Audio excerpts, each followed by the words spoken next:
L'Afrique du Sud est le pays le plus touché au monde par l'épidémie de sida. La maladie a tué 350 000 personnes l'an passé. Et ici, beaucoup espèrent que la Coupe du Monde servira aussi à créer l'électrochoc indispensable pour mettre fin au fléau. Nous avons été exceptionnellement autorisés à filmer dans un hôpital, là où aucune chaîne de télévision n'est habituellement acceptée en Afrique du Sud. À l'hôpital Sainte-Marie à Durban, 75% des patients sont séropositifs. Le sida est vraiment une effroyable tragédie, en particulier pour les femmes et les enfants.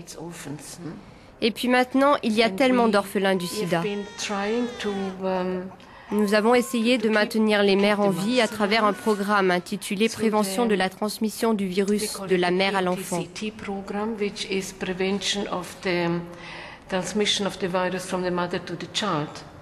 Et aujourd'hui, on a de très bons résultats.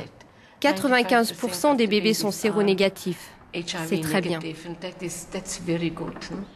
Dans un pays où on ne parlait pas du sida il y a encore quelques années, le tabou est en train de commencer à tomber. Nous retrouvons Nompumelelo, 28 ans, et sa petite Smangele, 7 ans. Elles sont séropositives toutes les deux et l'ont appris un peu par hasard il y a 2 ans. Smangele a commencé à avoir des glandes. Donc je suis allée à la clinique la plus proche. Et puis ils m'ont envoyée ici, à Sainte-Marie. Smangele a fait le test et c'était positif. Et mon résultat à moi aussi était positif. Et pourquoi n'utilisiez-vous pas de préservatif? À ce moment-là, je ne savais rien du sida. Vous savez, j'étais tellement en forme, j'étais bien portante. Et mon petit copain avait l'air en pleine forme lui aussi. C'est pour ça que je n'utilisais jamais de préservatif. La plus vaste campagne de dépistage jamais menée en Afrique du Sud vient d'être lancée à l'occasion de la Coupe du Monde. Le président Jacob Zuma, qui affiche publiquement sa polygamie, s'y est prêté en personne et vient d'ailleurs de révéler sa séronégativité. Plus d'1 milliard de préservatifs ont été distribués.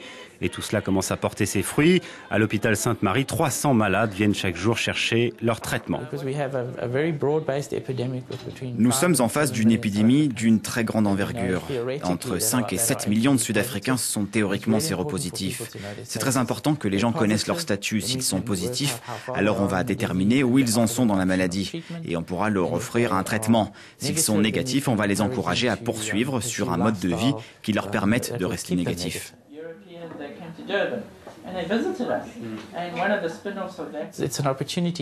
C'est l'occasion, pas seulement de dire aux gens « venez et faites un test », mais aussi on en profite pour aborder beaucoup d'autres sujets. Il y a eu en Afrique du Sud une formidable campagne pour éduquer les gens, et ce, à travers tout le pays. Mais vous savez, il y a toujours ces rumeurs et ces mythes. Cette croyance selon laquelle, si vous avez un rapport sexuel avec une vierge ou quelqu'un qui est négatif, cela fait office de remède et la maladie disparaît.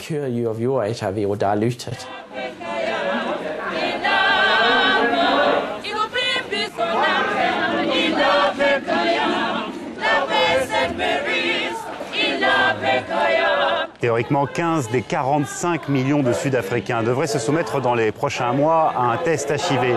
L'objectif est très ambitieux, car si cela fonctionne, cela permettrait de diviser par 2 le nombre de nouvelles contaminations en 2011.